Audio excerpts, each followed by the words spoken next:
Assalamualaikum warahmatullahi wabarakatuh. Yang terhormat Bapak Fatahillah, Sarjana Hukum Magister Pendidikan sebagai dosen pengampu konsep dasar PKN SD. Dan yang saya sayangi teman-teman semua.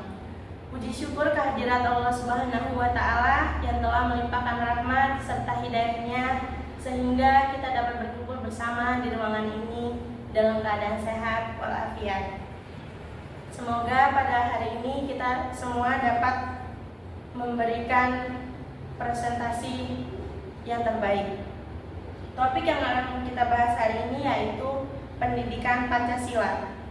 Saya Rantika Azharini sebagai moderator yang akan bertugas memandu jalannya presentasi pada pagi hari ini hingga selesai nanti. Di sini saya bersama rekan-rekan saya, mulai dari sebelah kiri. Saya Dela Vanessa. Saya Andi Zahra Yulianto. Saya Rina Bella. Saya Wana Risma. Saya Deswita Marsha Anandita. Saya Salsabila Azhara. Sebelum presentasi kita dimulai, saya akan membacakan rangkaian presentasi pada hari ini. Yang pertama, pembukaan. Yang kedua, penyajian materi. Dan yang ketiga, penutup. Baiklah, untuk memulai presentasi pada hari ini, kita membaca basmalah. Bismillahirrahmanirrahim. Judul buku yaitu Pendidikan Pancasila, pengarang Dwi Tias Utami, penerbit Erlangga, tahun terbit 2022, jumlah halaman 111, ISBN 1786232666771. Tujuan analisis. Tujuan menganalisis ini bertujuan untuk membentuk siswa yang memiliki pengetahuan, sikap, dan keterampilan sebagai warga negara yang bertanggung jawab dan berjiwa Pancasila. Ringkasan isi buku.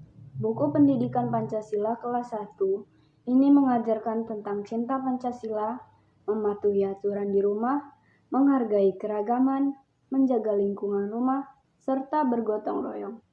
Materi yang disajikan cukup menarik dengan adanya ilustrasi tentang anak yang sedang belajar, bermain, dan lainnya. Buku ini mendukung tujuan kurikulum merdeka dengan memberikan ruang bagi siswa untuk belajar supaya lebih menarik secara aktif dan membentuk karakter yang sesuai dengan nilai Pancasila. Kesesuaian dengan kurikulum. Standar kompetensi. Kurikulum Merdeka. Kompetensi dasar. Buku ini mendukung untuk anak-anak mencintai Pancasila dan membentuk karakter anak di rumah dan di sekolah serta lingkungan sekitar. Dengan adanya contoh ilustrasi di sekolah, di rumah, dan di lingkungan sekitarnya, kualitas konten menjelaskan materi. Materi dalam bentuk tersebut sudah jelas dan untuk keterbacaannya mudah dimengerti sesuai dengan usia anak kelas 1. Kelengkapan informasi. Informasi dalam buku tersebut sudah lengkap dan akurat. Relevansi contoh. Relevansi ilustrasi yang digunakan sangat menarik untuk anak-anak di SD karena ilustrasi gambar tersebut berisikan tentang belajar, bermain, mengaji, membersihkan rumah, upacara bendera, membuat anak-anak semakin mengikuti aturan di sekolah, di rumah, di lingkungan sekitar, dan membuat anak mencintai Pancasila. Bahasa dan penyajian. Yang pertama ada bahasa. Bahasa yang digunakan mudah dipahami dan dimengerti oleh siswa. Yang kedua ada struktur penyajian. Struktur penyajian sudah sistematis dan logis, karena buku ini menyusun materi dengan cara yang sederhana, menggunakan bahasa yang mudah dimengerti, dan mendekatkan nilai-nilai Pancasila kepada kehidupan sehari-hari siswa. Selanjutnya, visual dan desain.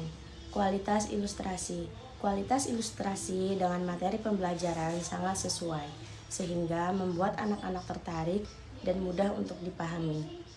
Tata letak. Tata letak desain buku sangat menarik untuk anak SD kelas 1, dikarenakan setiap bab memiliki ilustrasi yang menarik dan mudah untuk dimengerti. Kelebihan dan kekurangan. Kelebihan. Yang pertama, pendekatan yang sesuai usia. Buku ini didesain untuk siswa kelas 1, yang berarti isinya disesuaikan dengan kemampuan pemahaman anak-anak usia tersebut. Ini membuat materi lebih mudah dicerna dengan adanya gambar juga mempermudah anak memahami maksud dari isi buku. Yang kedua, bahasa yang sederhana. Dengan gaya bahasa yang mudah dimengerti, buku ini membantu siswa dalam memahami konsep-konsep dasar Pancasila tanpa merasa terbebani. Yang ketiga, meningkatkan nilai-nilai Pancasila. Buku ini berperan dalam memperkenalkan nilai-nilai dasar Pancasila sejak dini, yang sangat penting untuk membantu karakter bangsa yang berlandaskan pada Pancasila. Kekurangan tidak ada. Rekomendasi dan kesimpulan. Rekomendasi ini tidak ada karena menurut kelompok kami buku ini sudah cukup baik dan tidak ada rekomendasi perbaikan lagi. Jadi kesimpulannya, secara keseluruhan buku pendidikan Pancasila kelas 1 Kurikulum Merdeka ini merupakan alat bantu yang efektif untuk menanamkan nilai-nilai Pancasila dan karakter profil pelajar Pancasila pada anak-anak sejak usia dini ini. Buku ini membantu anak-anak memahami pentingnya nilai-nilai leluhur Pancasila dalam kehidupan sehari-hari dan membangun fondasi yang kuat untuk menjadi warga negara yang baik. Disarankan untuk digunakan dalam pembelajaran ini. Baiklah, cukup presentasi pada pagi hari ini. Baik dan kurangnya kami mohon maaf. Kami tutup. Wassalamualaikum